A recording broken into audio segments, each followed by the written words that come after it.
Hey, everybody. Happy Tuesday.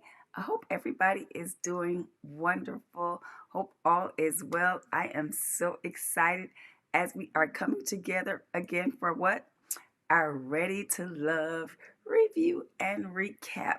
I am so excited. So, if you are hopping on with me to discuss this episode, I want you to go ahead, like this particular post, also share, and let me know where you are viewing from. Let me know if you're viewing from Facebook or let me know if you are on YouTube so I can say hello to you and welcome you to our conversation. And tell me, have you been watching the whole series? Have you watched it from the first episode up until now, or did you kind of jump in the middle and you're just riding the wave? Let me know that in the comments as well. This is been this has been just such a fun season for me. It's been really interesting. What is it? The Last Resort. They're in Houston at this resort trying to find love, and it has been hilarious. It's been interesting. It's been like twists and turns and everything in between. So let's jump into this episode and chop it up. Y'all see, I have my trusty iPad. I took so many notes. I'm going to try to cover just about everything that happened in this episode. If I forget something, y'all let me know in the comments so that we can discuss it because we want to go through this entire episode. And so they titled this episode Fanning the Flames of Love. Okay, they were fanning the flames. I don't know if it was love, the flames that they were fanning, but they were fanning some kind of flames on this episode. And so I'm going to try to run it the entire thing down. I'm going to try not to miss something. So I'm going to keep looking down. I'm going to make sure everybody is able to jump on and able to see. But we're going to run through this season. All righty. So the episode opens up with Nephew Tommy, of course, our trusty host, gathering all the singles. As of episode 8, there are 12 people. There are 6 men, 6 women. So he gathers them all together. They're having this kumbaya moment. They're in the lounge where they kind of gather and sit and talk. And he tells them that there's a curveball to this episode. Up until this point, they've been going back and forth. One week the guys will eliminate somebody. One week the girls will eliminate somebody. But on this particular episode, a woman and a man will be eliminated. So the stakes are high. You know, the ladies probably thought they had a breather, but no breathers. Everybody was on the chopping block. Everybody had to be on their P's and Q's because one of the men and one of the women were going to be eliminated. Also, at this little powwow, Tommy also tells them that he knows that they're at this stage they're probably homesick. And so he's gonna have this, Houston style cookout, and he's gonna bring in Chef Edwin to actually help him with the cookout. And so I thought that was really cool that they had a chef that was there that could help in this. And so that's how we open the show, with them finding out, okay, you have time to get to know each other, but at the end of this week, 2 people are going home, a man and a woman. And so after Nephew Tommy makes this big announcement, they, go for breakfast and they're paired up. If you notice it, they are coupled up. They are paired up. And so who do we see paired up first of all? Adriana and Cal Fine. Adriana and Cal Fine. And she is just gushing, y'all. She is talking about this date that they had on the last time where they actually kissed. And so she's just cuckoo. Oh, Lord, I'm so nervous. She's just going on and on, just gushing over Cal Fine. And he's blushing over there because she's going on and on. But y'all, what do we see in our peripheral vision? We see Denise in the background, and they sit, and it was probably production that the way they did it, they sat her in a place where she could see what was going on. And so she's giving like the eye, like she's trying, you know how when there's somebody in your purview that you like, but you're trying to be cool and you see them, but you're trying to look without actually looking like you're looking, but you could see from, the side that she's kind of, looking back like, hey, I see y'all over there. And she's trying to be cool. But mind you, Denise is at the table with her other interest, Anthony. I don't know what it felt like to be Anthony, but I would not have wanted to be Anthony at that table because clearly she is distracted by the laughs and the fun and the frivolity that Adriana and Cal Fine have going on at their table. They seem to be having fun, and Denise is not having fun. I don't care what anybody says. She's not having fun because here's the truth. Denise likes Cal Fine. I don't even think Denise really likes Anthony. I think Anthony is just somebody that is a space holder for Denise until she can get with Cal Fine. And so for me, I feel bad for Anthony because I'm thinking she don't even like him. I don't care what kind of air she puts on. What did she say? Two can play that game. You're not playing any game, Denise. Everybody sees that you really, really are into Cal Fine. She's trying to play it off. She's trying to play it cool. But I don't even think that Anthony is actually an option for Denise. I think he's just, like I said, he's just a space holder. He's just actually holding space. And so after we see the whole breakfast thing with Adriana and Cal Fine, then, Denise with her little can play that game. She trots off with Anthony and they're going to have their little date. And I don't know. And y'all let me know in the comments how y'all feel about this.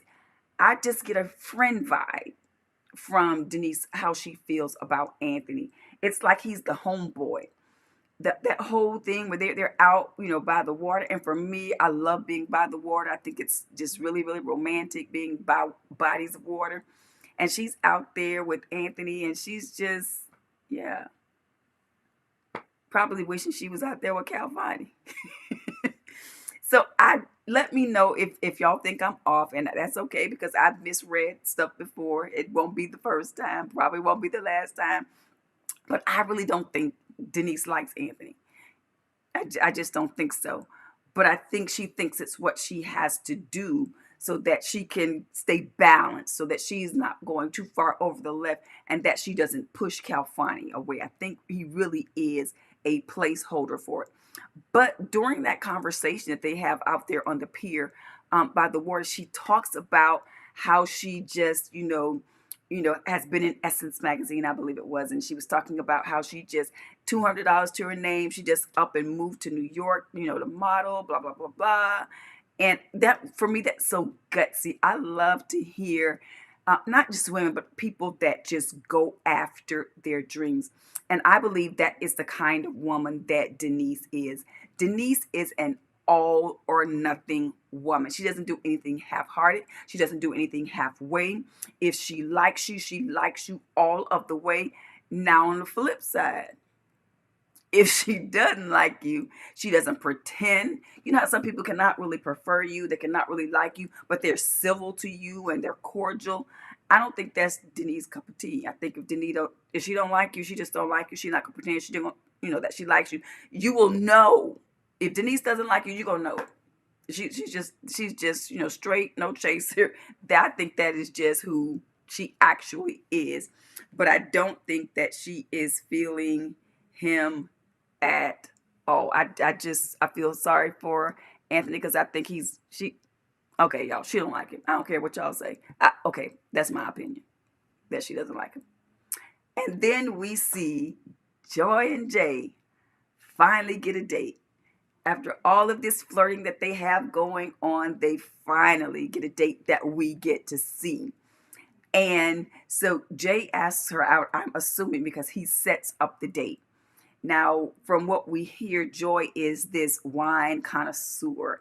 What do they call him? Sommelier. She's not a sommelier, but I guess she loves wines and she studied wine and she loves wine so much that she knows all there is about wine. So Jay sets up this date with her and they're going to do wine tasting.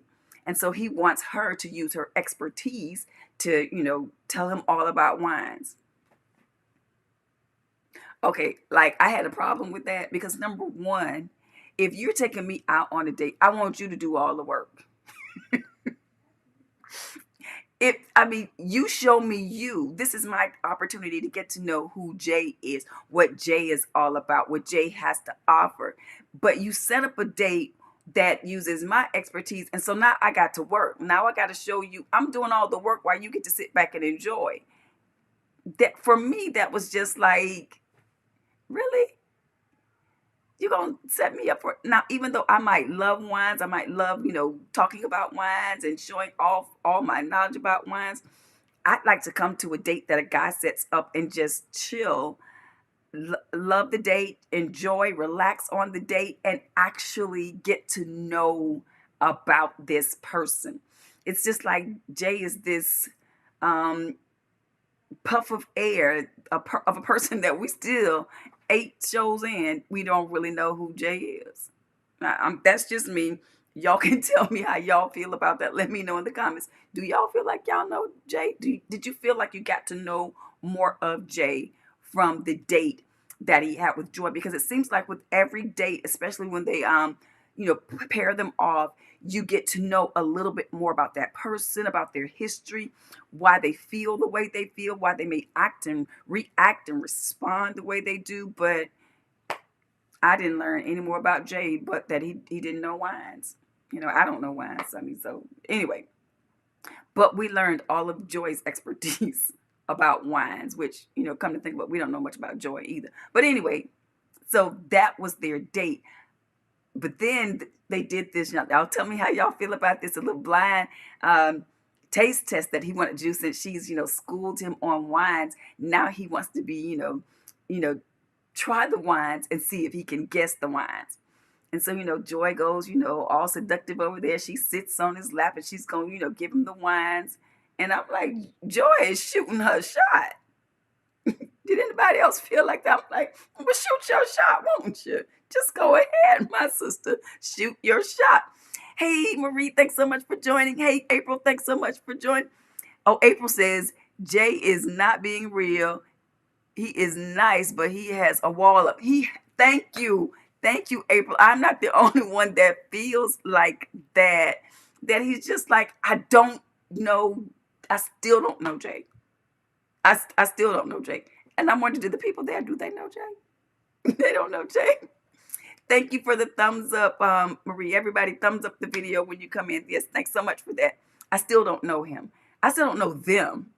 But they look cute together and they look like they enjoy each other. And so even though, Jay guessed wrong, of course, for the wine, and she had to tell him which wine it was. I think he thought it was, okay, whatever, he guessed wrong. And so she had to tell him. And so he had to kiss her. And so, he kisses her on one cheek. And then, of course, she offers the other one. And then, y'all, let me know if it's me. Joy went in for the kill with that. She was like, no, we're not doing cheek kisses. I've been waiting for 20 years for this date. We just go ahead and go all the way there. And so this is how I feel about this. I think Joy likes Jay more than Jay likes Joy. That's just my take on it. I think Jay is just kind of, and I don't want to say he's playing these women, but I think he's just kind of coasting because he knows that Winter and Joy like him. They both really like him. And so I think he's just kind of seeing how it goes, and he's not having to really invest a lot in this whole scenario. That's just my opinion. I don't think he's had to invest a lot. He hasn't had to be vulnerable and show them who he is. He hasn't had to show them other than mentioning that, Joy was a little bit higher on his, top list, but they both are really close. I just think Jay is having himself a ball. But that's just me. So, but I still think Joy's more into Jay than Jay's into Joy. Y'all let me know how y'all feel about that. Or this is the question I really want to know. Do y'all think that Jay likes Joy? That is the question. Does Jay even like Joy like that? Because I get friend vibe from Jay when he's dealing with Joy. I get like, oh, this is my girl. Joy is my girl. That's what I get from him for her. But from her, I get like I'm all into him. I get that from her, but I don't see it reciprocated in my mind. I don't see it done like that. But again, that's me. I could be wrong on all of these, so I reserve the right to be wrong for all of this. And then we have Rasheed and Adriana. I have liked this couple from the beginning. I thought they were a really, really cute match, especially since they knew each other before the actual taping. And even though it seems like Adriana has moved to the other side and Cal Fine is her boo now, I know that she still has a strong interest with Rasheed. And so they do this whole little Polaroid photo shoot kind of little date. It was cute. Now, theirs was a really, really friendly date too. And so I want to compare and contrast the friendly date that Rasheed and Adriana have and the friendly date that Denise and Anthony have. For me, it seems like Anthony and Denise's friendly date is like homeboy, homegirl. The friendly date that Rasheed and Adriana had to me is more like it was flirtatious. It was, I like you, but I can still chill with you. I can still vibe with you. I can still feel at home with you. Because I know a lot of times, especially when you're initially dating somebody, you're so, all the butterflies is you're not really yourself.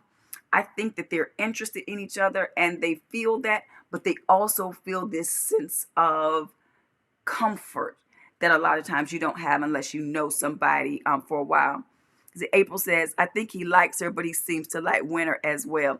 Yes, yes, Winter and for me, he likes Winter and Joy.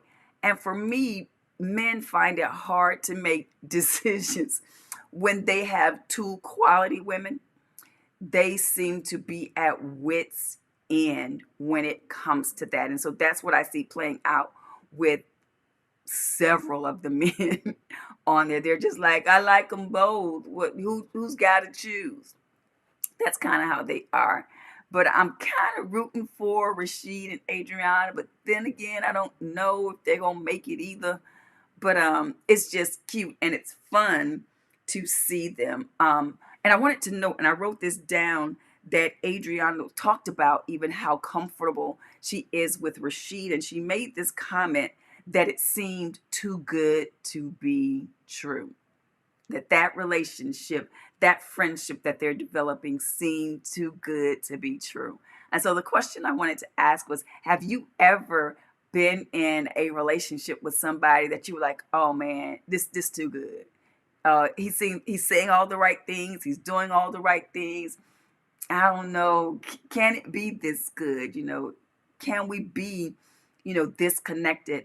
And I've known several people that have felt that way in relationships and have somehow self-sabotaged the relationship because they felt like it was too good to be true. It wasn't too good to be true. The person was really being who they were. The person was really nice, really kind, and they were a really good, team, a really good partnership. But somewhere in that person's feeling of worth, they didn't feel like they deserved somebody that good. And so I'm hoping, if that's not the case, that if they are really, really a good match, that she won't throw a monkey wrench in that, or that he won't throw a monkey wrench in that, and don't feel deserving of good love, feel deserving of having somebody that they can actually connect with.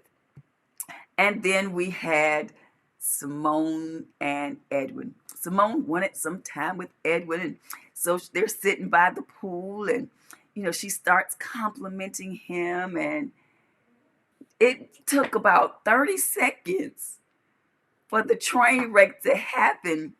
They're talking about their past and siblings, and she's asking him about how he was raised and his family. And she finds out that he wasn't raised with his father, that his father lived in the same city, but they didn't really have a, relationship. And so she starts lawyering him up. Like, so what, so how did you feel about that? You didn't feel any way about that? And so he's all calm and cool. And he was like, no, I was a little, I guess, disappointed initially, but, I moved on. I got over it, and I have a good relationship with my mom and my sisters. I don't believe it.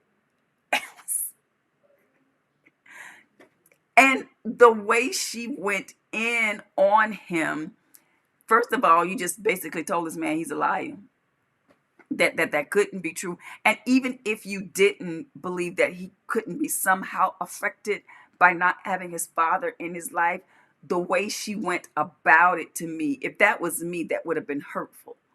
For somebody to come at me that doesn't know me enough or well enough to be coming at me like that about my childhood, my upbringing, maybe some of the dysfunctions in my family, to be like, so it was to me, this is what it was. It was insensitive.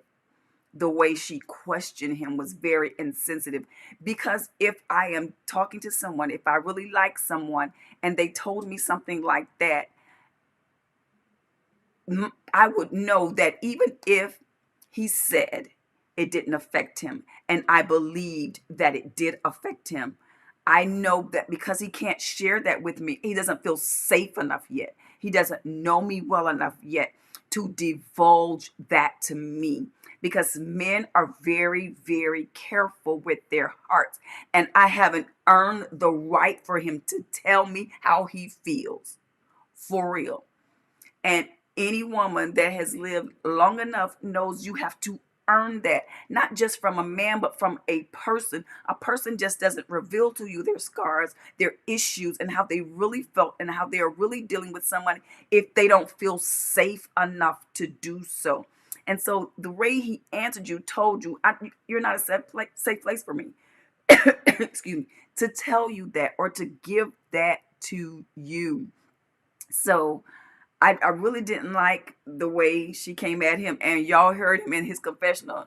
He did not like the way she came after him, or the line of questioning, how it went to him. She approached that all wrong, and what could have been a really, really good conversation ended up being kind of antagonistic on her part. And so for me, I think that was the beginning, excuse me, of the little trickle down slide for Symone, because she just can't be herself. She wants everyone else to be vulnerable around her, but she won't allow herself to be vulnerable. You can't ask me to show you my scars and to be vulnerable with me while you're at me like that, and not, opening up and showing me the same. Oh, yes, April says Rasheed and Adriana would be good, but she ghosted him for it. She did. She did. She saw Cal Fine and she saw all the muscles, and she was just like, well. And so, but have y'all noticed that during the end of this season, Rasheed is coming up on everybody's radar? Like at first, it was just Adriana that was really, really feeling Rasheed, or that they let us know that was really feeling Rasheed. But now it seems like the further along we go in this process, all the women kind of now are saying they like Rasheed. And like I said, we, because of the way production works on shows, we don't know how they are parceling out information to us. It could have already been that way and we're just seeing it. But it just seems like all of a sudden, like everybody like Rasheed. Like, where's everybody been all this time? Like, not all y'all like Rasheed. Oh, okay. So that to me has been very, very interesting, because they did one of those little, y'all remember the little rap thing they did a couple episodes ago. Of course, they did that again. They were first dogging out Bryan for being so evasive in his line of questioning, and how they talked about that in the man cave with nephew Tommy and all of that. And so they go into this little rap thing, and so Bryan tries to rap, but that's not his number one skill. So yeah, that didn't go over well. But who surprised me was Joy. I was like, all right, Chi-Town. She was like, for me, she did better than most of the men. Except now Cal Fine was good that the other week ago. Now he was pretty good, but she did really good. And her little rap. Then let's see who did it after her. Alex. Now, I think Alex had planned her little rap, because she's kind of feeling like, oh, did I shoot myself in the foot? Did I put all my eggs in one basket? This whole time I've been pretty much devoting my energy to Bryan. But now I see that Bryan, yeah, that is probably not going to work out. So I think during that little rap thing, Alex was letting her know, like, look, guys, I am not off limits. I like Bryan, but I also like Rasheed. Well, she said, I like Rasheed too. So she's letting them know in her nice little sweet subtle way, y'all can come for me. If y'all see me, y'all like what you see, I am open. I'm available. You can actually approach me. And so that, I think that was her way of saying, I'm available.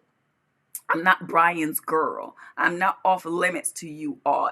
If you are interested, I'm open and I'm available. Now, she was directing it to Rasheed, but I think it was like an open invitation for them to say, hey, you know, I'm not Bryan's girl. I'm available for anybody here that wants to talk to me.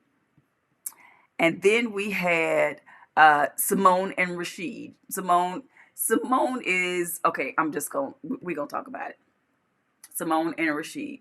She's talking to Rasheed about, he wants to know where's all of a sudden interest coming from. So he's asking her, what do you like about me? What makes you interested in me? And so she starts to go through this list of what makes her interested. And one of the things was that he was divorced. And so for me, I was like, huh? That's a plus. He's divorced. Okay. And then she explained it because some other woman's done all the work. And so he's refined. He knows what marriage is. He knows what he likes. He knows what he doesn't like. He knows what he wants. He knows what he doesn't want. He knows the mistakes that he's made, and he still wants love. So for her, that's like, some other woman did all the hard work, and now I can reap the benefits of a man that has already gone through that. And so Symone is just letting I want a finished man. I don't want to have to do all that rough, all of that chiseling and helping him become, because he's chiseling you too.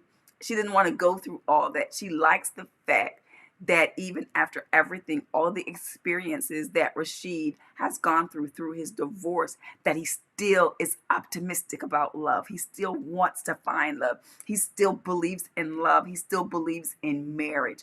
And so initially when she said that, and I did like her, but then I understood what she meant by it. But for me, and this whole thing that Symone did on this whole episode, she's basically like a vulture circling, trying to find, her space, trying to find her place in the world. She's trying not to get eliminated, is what, for me, it seems like Symone is doing. Like, she's like, please don't eliminate me. Please don't eliminate me. But we'll see if that works. Then Edwin and Joy go out on a date, and they're out again by the pier, and which seems to be one of the favorite places for them to go. And Edwin uses this opportunity to open up to her about his PTSD and how that affects them. He tells her about taking off the dog tags and all of that, and processing all of that. And while he is pouring out his heart to Joy, who he knows, who he believes to be a safe place, and I think she's a safe place for him to share that. Now, that's where men share places they feel safe. And so he's unpacking that and he's sharing that with her. But what I don't think Edwin realized was that scared Joy. Hearing him talk about that, because she's starting to ask him questions like, have you ever got any counseling for that? Have you been in therapy about that? And then she starts explaining to him, some of the stuff that she's gone through and that she's had to be in therapy and work through. And she's coming to the point now where she feels like she's just beginning to be whole. And I don't know if Edwin heard the end of her remark. What she said, I'm trying to remember what she said. She said, I'm ready to be whole, and I want the person in my life to be whole too. So what she's basically saying to Edwin, and she's giving him the Iyanla line on the slide. I've done my work. Now you do your work. And so I think what Joy is saying to him in a kind way is that I don't have the capacity to coach you through your work. I don't have the capacity right now, or the desire, maybe not the capacity, maybe the desire is a better word, to work with you or to be with a man that has the amount of work that I believe that you need to go through to heal from the traumas that you have gone through. Because she basically says to him, I want somebody that's whole. And so she doesn't see Edwin. That's what she's saying to him, whether he hears it or not. She's saying to him, I don't think you're whole. I am almost whole. She's not saying that she's totally healed, totally whole, but she's well on her way. And she's saying, I'm almost whole. And I want a man that's there too. I don't want to feel like I got to work with you through your mental issues, through PTSD and all that that comes with, is what I think she's trying to communicate to him. Now, whether or not he heard that, I do not know. Y'all let me know in the comments if y'all kind of got that same feeling, or if maybe I'm reading too much into, because I could be reading too much into that conversation. But it seems to me that that was what Joy was trying to communicate to him. But I like the way she did communicate to him, especially if a man is sharing with you in that way. Not just a man, but anybody is sharing to you, sharing with you in that way, to be mindful, to be careful about how you respond to them, because they're already in a vulnerable place and they're sharing that vulnerability, that wounded part of them with you. So you have to be careful with how you deal with that. And she's really, really good with how she does talk to him, through that. Then we have Winter and Anthony. Now, y'all, she's sweet as pie. She's as beautiful as can be, smart as a whip. But this is my thoughts. Winter wants a man to fight for her. Like, fight for it. She has already said to Jay, when you see me talking to somebody and you want to talk to me, I need you to come up and interrupt and say, I need a moment. So now she and Anthony are going, on a little walk, a little talk or whatever. Here comes Jay. Jay interrupts like she wants him to, and, kind of teases Anthony about being with his woman. And Anthony kind of steps to the side and it bothers her. And so I'm like, okay, what do you want, Winter? You want like an all out fight or like words, or what do you want? They're trying to be respectful of this process. But Winter's like, I need y'all to step up. I need you to just tell him, no, hey, I'm talking to her. So Winter is like, fight for me. I am a jewel. I am a diamond. I am worth being fought over. And so I need to know that you want me. And you'll hear Tommy later talked about how women want to feel chosen. And so that's basically what she's saying. I want to know that I'm your choice. I want to know or feel like you have chosen me, that you've selected me out of all these women here. There's something about me that stands above everybody else. And so I kind of feel that Winter feels about Anthony like Denise feels about Anthony. That Jay is actually Winter's pick. That's who Winter wants. But Anthony likes her too, so she's going to like date Anthony because he like her too. Like, if Jay would have interrupted and told Anthony he needed a moment, Winter would have been gleeful and just gone on and just left Anthony in the dust. That's my feelings on that. Because I think she's really, really into Jay, and I don't really think she's that much into Anthony, even though that's what she said. I'm kind of like Symone. I don't believe her. But she could be. These her feelings. So I'm just telling you how I feel about it. And then the infamous couple, Alex and Bryan, finally have their discussion, because Bryan really likes Alex. And I think Alex is the only person that Bryan is really feeling on this whole last resort. And he's not understanding what happened to their vibe, because remember, y'all, they were going strong. They were like, just they're off to themselves, they're loving life and loving each other and good. Then she finds out, that number one, he's sneaky.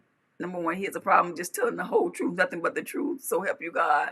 And then number three, she tells him he plays too much.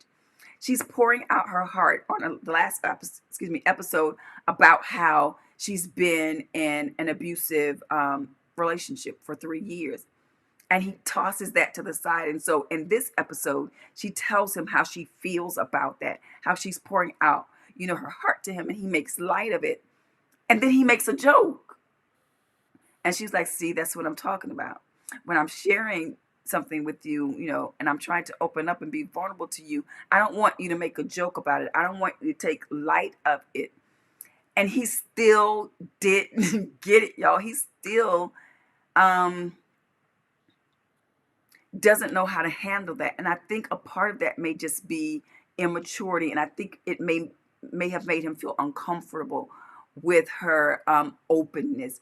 And so his defense mechanism, I think, is comedy. I think his defense mechanism is, to be lighthearted. I don't think that he is not caring. I don't think that he is a bad person.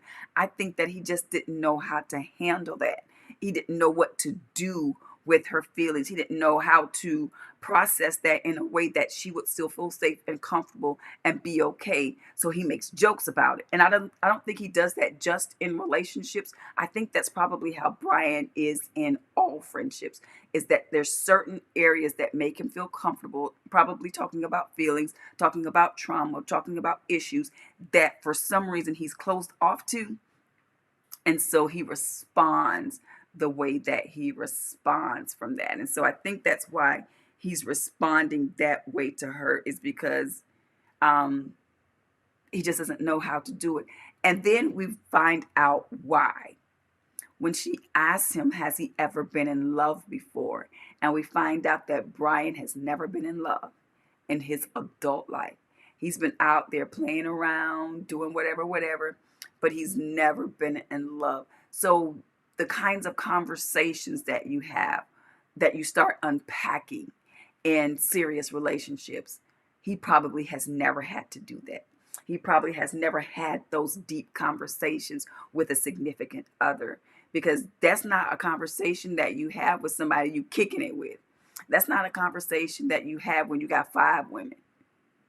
That's a conversation that you have when you're committed to somebody, you're in a relationship with somebody, and you're trying to make that thing work. You have those serious conversations. So we uncover why Bryan can be how he is. It's because he's never been in love in his adult life. And so he doesn't know how to respond to that. And lastly, we're going to come to the trio, Symone, Cal Fine, and Bryan. This is Symone. Like I said, she's like a vulture going around saying, somebody save me. Y'all, please don't send me home. Please don't eliminate me. So she's going to Cal Fine, trying to tell him that, I'm interested in you. And now y'all got to respect Cal Fine, because Cal Fine basically says, look, too little, too late. I'm really just trying to nurture the connections I already have. He's basically telling her, I'm not looking to start trying to develop another connection. I already have a couple connections. I'm going to focus on those. Then she goes to Bryan and basically says the same thing to Bryan. I'm feeling you too. You feel me? And he just looks at her, because y'all know Bryan don't like to, he doesn't do confrontation. He doesn't do like the whole truth. So he just looks at her like, for real. So she's trying to spread her wings. She's trying to get somebody to like her. But like we said, it's too little too late. They do the deliberations. The women deliberate with Tommy. The men deliberate with Tommy. Oh, I want to say this before I talk about the deliberations. I want to talk about the sit downs with that Tommy has with a couple of the castmates. The first sit down he has is with Anthony, trying to see where Anthony is with this whole Denise Winter thing. Who is he feeling the most? And Anthony's like in a conundrum. He doesn't know who he's feeling the most. He doesn't like making, decisions. He doesn't know what to do, and he's all confused. And so Tommy's telling him, women like to be chosen. They're doing this because they want you to choose. They want it to be your choice. Who do you want to be with? So he goes up to Winter and he's like, oh, I'm just so baffled. You both are just so, and she's like, I don't want to hear about another woman. Don't come up to me telling me how beautiful me and this other woman are. All I want to hear about is me. Which I have to give her kudos, because some of us, and I would have just sit like, for real. In my mind, I probably would have been thinking, here's when they come up to me telling me how great this other person is too. But she was like all woman, like boom. I don't even want to hear about her. If you got something to say about me, say it about me. And even with that, he still couldn't choose her. He was trying, but he couldn't, which makes me think that he doesn't like either of them like that. Neither of them have made enough of impression on Anthony to be chosen. I don't know if that's out of fear that their interest is somewhere else, that Winter is so into Jay that he doesn't want to choose her and then she chooses Jay, or that Denise is so into Cal Fine that if he chooses Denise, then he's going to be left in the lurch. So I don't know if he just refuses to choose because he feels he's second in both of those connections. So I don't know if that is the fear that he has, or if he's just not that interested in either of them. So y'all let me know how y'all feel about that. Do y'all think that he feels like the second guy out, and if I make a decision, will either of you choose differently? But so he wasn't feeling that. And then the sit down that Tommy had with Alex was priceless too, because she's trying to work through this whole Bryan situation and not understanding why Bryan can't change, why he just can't, be who she wants him to be. And I want to repeat this line that Tommy said to her. He said, if a man wants to change because he loves you that much, he will. You won't have to force him to change. If a man loves you and he wants to be with you and he knows that change is required to be with you, he'll change. That's basically what Tommy is telling her. And so I think that helps her make her decision, because at the end, what do we see? We see Alex go to the front of the room and talk about what a wonderful person this is. And, of course, he's just not ready to love. And she's talking about Bryan. Bryan's time on The Last Resort is now over. And I don't think it was because he was a bad guy. I don't even think it was because Alex didn't like him. Alex couldn't trust him. And so she had to let him go. And then we see Rasheed come forth, basically doing the same thing, saying basically too little, too late. By the time you expressed interest in the guys, we all felt like, hey, every time it's time for eliminations, then here you come. And it's too late now. We have gone through that. And so Symone is eliminated. So our eliminations for episode 8, Symone and Bryan. And so now there are only 10 people, 5 women, 5 men. And so who knows what's going to happen on episode 9. But I am interested to see it. Y'all let me know if y'all think, number one, if any of these couples are going to make it, or what couples that you are rooting for. Let me know in the comments. All right, Slim Jim Longfoot says, love your glasses, queen.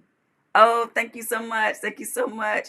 And actually, I highlight these actual glasses in the YouTube video I just dropped last week. So if you like these glasses, you want these glasses, you know a good queen that needs these glasses, check out that video. I have the link to purchase this pair of glasses in that video. So hop on over that. It is the top 10 gifts, best Christmas ideas for her for under $50. If you're looking for some good Christmas gifts under $50, check out that video. And before you leave, be sure to like this video so that YouTube, Facebook knows that this is content that you enjoy. I am having so much fun with you all, and I look to see you on next Tuesday, where we'll chop this up. But also remember that every Saturday at 11 a.m. I drop a new video. So I'll have one coming out this Saturday. It's for my aspiring authors. So if you are an aspiring author and you've got a book in your heart, you need to check out the video that I have dropping on Saturday. God bless you all. Have a good Tuesday and a good rest of the week.